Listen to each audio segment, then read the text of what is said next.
अस्सलाम वालेकुम, मैं हूं हुसनैन, आप देख रहे हैं नया पाकिस्तान।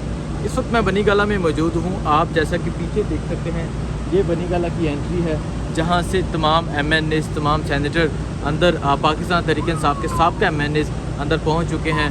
आज कोर कमेटी का एक खसूसी और अहम इजलास होगा जिसमें इमरान खान क़यादत करेंगे और आइंदा की मशावरत करेंगे, आइंदा का लाहेमल देंगे। आज का जो इजलास है वो बहुत ज़रूरी है।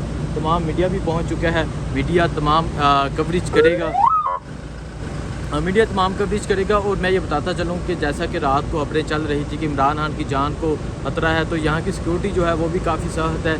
यहाँ बहुत से लोग इकट्ठे हो गए हैं और डॉक्टर शहबाज गिल से जब बात की, उन्होंने कहा कि पाकिस्तान तहरीक इंसाफ के लोग इमरान खान की सिक्योरिटी करेंगे, इंसाफ स्टूडेंट फेडरेशन के लोग इमरान खान की सिक्योरिटी करेंगे और तमाम लोग इमरान खान के लिए अपनी जान कुर्बान करने के लिए तैयार हैं। तो आज का जो इजलास होगा वो बहुत ज़रूरी होगा। ये हैं हालात बनी गाला के। आगे क्या होता है अपडेट देते रहेंगे। मुझे दीजिए इजाज़त, अल्लाह हाफ़िज़।